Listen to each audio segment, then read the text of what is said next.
Hej og velkommen til min lille video af hvordan jeg laver en krans ud af limteknik.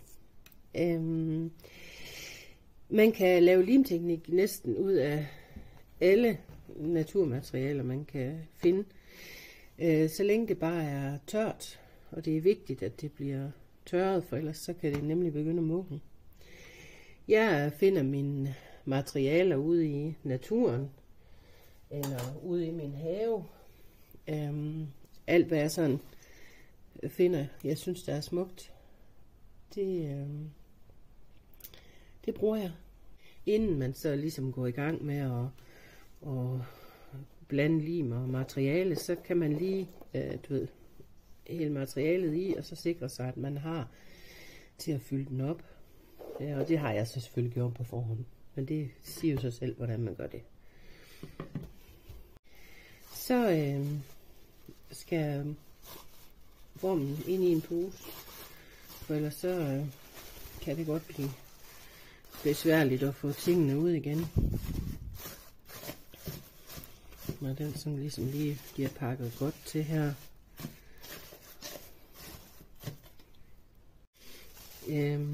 Når så har vi fået formen med plastik, så hælder vi simpelthen vores materiale ned i en pose. Ja, til at starte med, der gjorde jeg det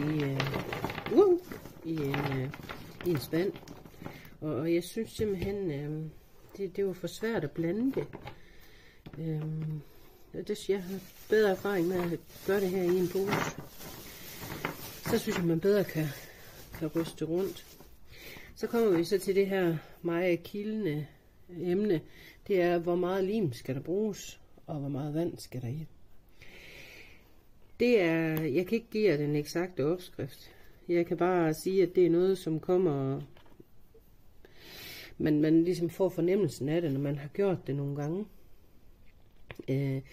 Til min første kranse, og det jeg lavede i limteknik, det havde sådan nogle limfødder, jeg ved ikke om man kan kalde det, men det størknede lim, der sad som sådan nogle klatter. Og om det var fordi jeg brugte for meget lim, eller jeg brugte for meget vand, det ved jeg ikke. Men det kommer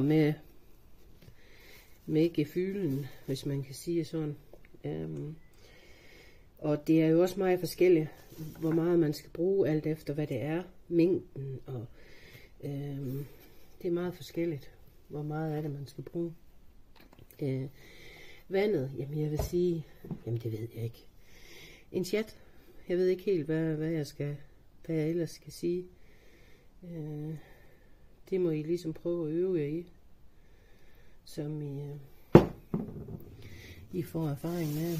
Så lukker jeg simpelthen lige posen, sådan her, og så gør jeg sådan her. I mellemtiden har jeg lige taget et par handsker på, fordi det er lidt nødvendigt. Men ellers bare køre sådan her. Nu har jeg skånet jer for det meste af det. Men til man synes, at det er godt limet sammen. Jeg ved ikke, om I kan fornemme det her. At det ligesom er godt fordelt på dem alle sammen. Når man så har gjort det, så er det bare at få fat i formen. Og der er nogen, der godt kan lide at virkelig placere tingene. Men jeg er sådan mere til det tilfældige, fordi jeg synes godt, det kan komme til at se sådan lidt anrettet ud, hvis man kan kalde det det. Men det er vigtigt at få den fyldt op med dit materiale. Det er lidt noget gris, men så man skal ikke stå inde ved sit fine bord og gøre det.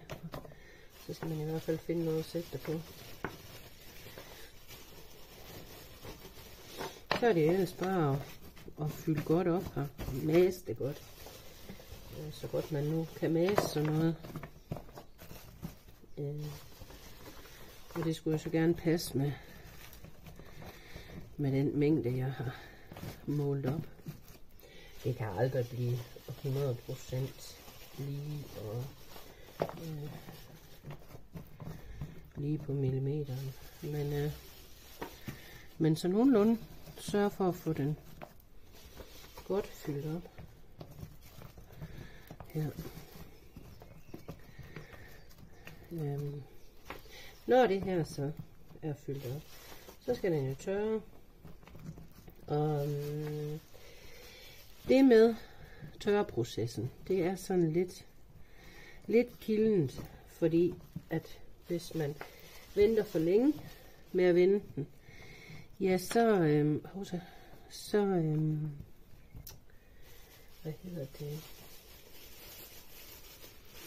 kan limen blive sådan lidt, jeg ved ikke, hvad jeg skal kalde det, men det er i hvert fald ikke godt.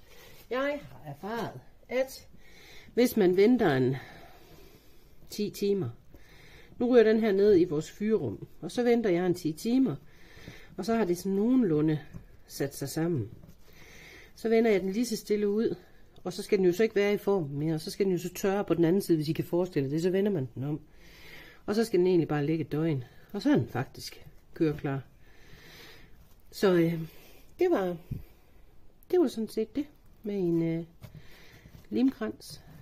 Der er ikke de store ben i, men det er sådan, det foregår.